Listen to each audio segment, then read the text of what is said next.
The Lord be with you. And with your spirit. A reading from the Holy Gospel according to John.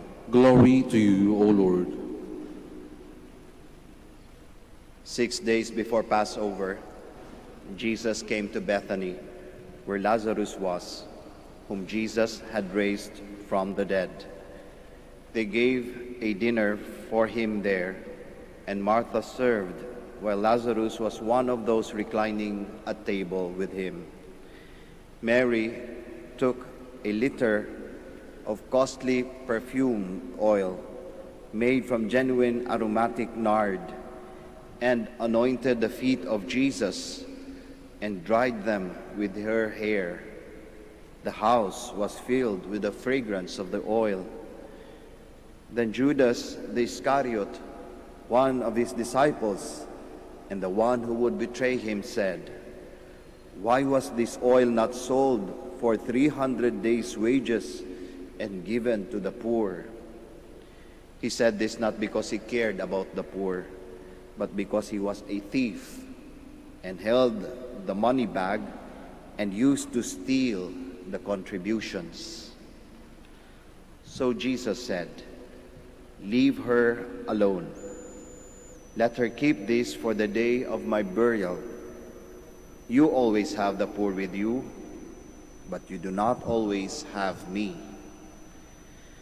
The large crowd of the Jews found out that he was there and came, not only because of him, but also to see Lazarus, whom he had raised from the dead. And the chief priests plotted to kill Lazarus too, because many of the Jews were turning away and believing in Jesus because of him. Brothers and sisters, the Gospel of the Lord. Praise to you, Lord Jesus Christ. Words of the Holy. Please be seated. Magandang hapon po sa ating lahat.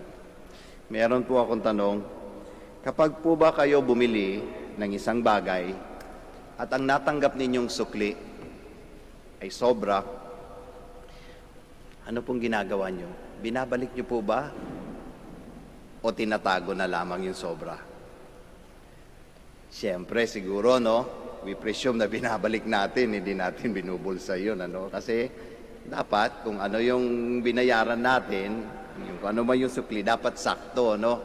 Dapat tama lang, which is actually good. Dapat sakto.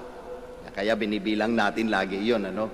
Kaya pag pumunta ka sa bangko, kumuha ka ng pera, sinasabi sa'yo, bilangin mo muna. Kasi either kulang o baka sobra. O, kailangan sakto. O kapag ka namang sa tingin mo mabigat na yung timbang mo at parang mabagal na yung galaw mo, anong ginagawa natin? O binibilang na natin yung ating weight, ano? Titingnan natin, ano na ba timbang ko ngayon? Mag-estimate ka. Siguro dapat sa isang buwan, ito na yung timbang ko. Dapat sakto yung timbang ko para hindi ako mabagal pagdating sa aking galaw. O kapag ka ikaw ay nakatanggap ng iyong sweldo at alam mong kulang, anong ginagawa mo? Hindi pupunta ka doon sa HR mo, ano, o doon sa cashiering. Isasakto mo kung anong dapat ibigay sa'yo. Kasi dapat nga, sakto. Pagdating sa mga bagay-bagay, no, sa pang-araw-araw natin na mga transaksyon bilang tao, napakahalaga na lagi nating sinusukat yung mga bagay-bagay. Kasi gusto natin lagi sakto. As much as possible, kung ano man yung ibibigay natin, dapat karapat-dapat, kung ano sakto. Hindi pwedeng sobra, hindi rin pwedeng kulang. Kung ano man yung natanggap natin, binibilang natin kasi dapat nga sakto. At kapag laging ganon, na nagagawa natin yung bagay na yon, nagkakaroon ng kahit papano order sa mga bagay-bagay. Ano? Hindi magulo kasi nga sakto lagi, sukat na sukat ang mga bagay na yan. Kaya maganda yan, lalong-lalo na sa mga pang-araw-araw na transaksyon natin bilang mga tao. Ngunit tandaan natin mga kapatid, na hindi naman sa lahat ng bagay, dapat nagsusukat tayo. Hindi sa lahat ng bagay, ang ating ibibigay, dapat sakto lang. Merong mga bagay, at sa tingin ko, napaka-importanting mga bagay sa buhay ng mga tao na dapat hindi sinusukat. Tayong lahat tinatawag na magmahal, inutusan na magmahal. Magmahal at maglingkod, lalong-lalo na sa mga nangangailangan. Bilang mga Kristiyano, ito ay isang core essential ng ating pagkatao. Na yung mga tipong pagka hindi natin nagagawa ito, yung magmahal sa kapwa, tumulong sa kapwa, hindi na tayo nagiging totoo sa kung sino tayo. Kaya nga, very important yung bagay na yon, yung paglilingkod mula sa pagmamahal. Na ngayon, yung paglilingkod na yon, isang bagay na dapat hindi sinusukat. Kasi nga, galing siya sa pagmamahal.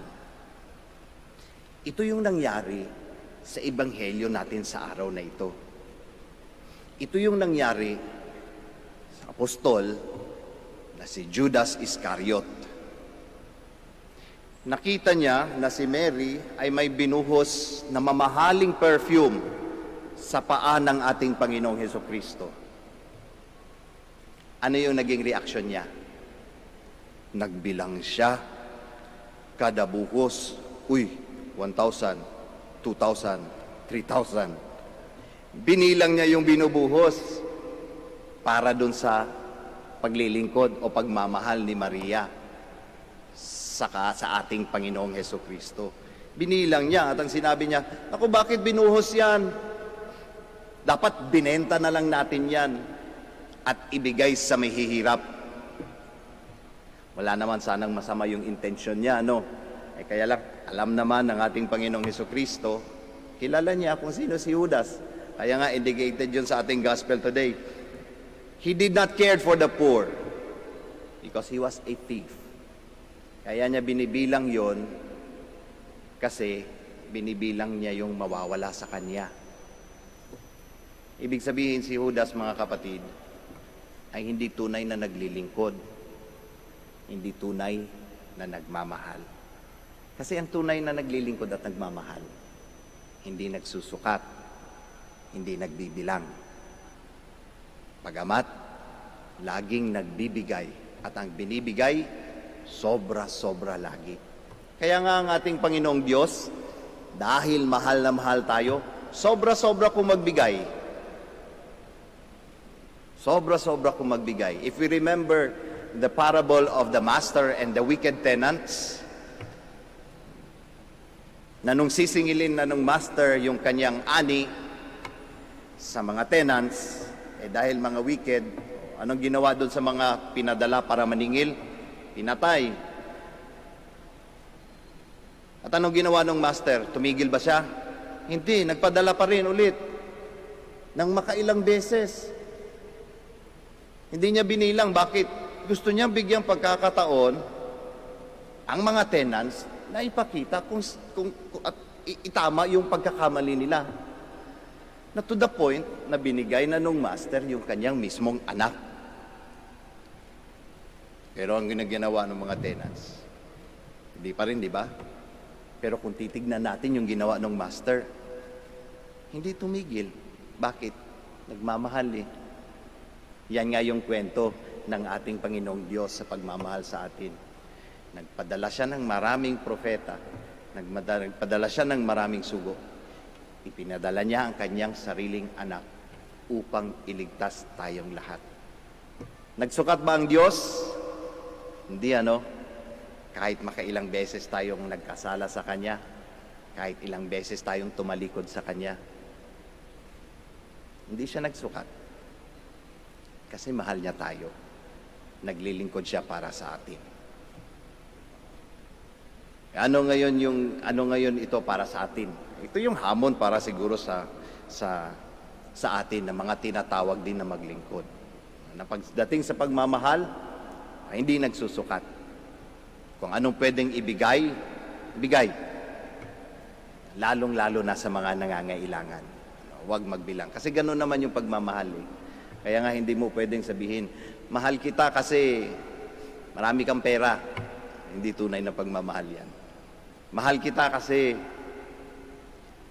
marami kang natapos na degree. Hindi tunay na pagmamahal yan. Hindi ganon ang pagmamahal. Ang pagmamahal ay ang paglilingkod na walang pagbibilang.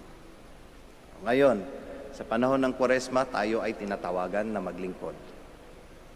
Maganda sigurong itanong natin nating mga sarili.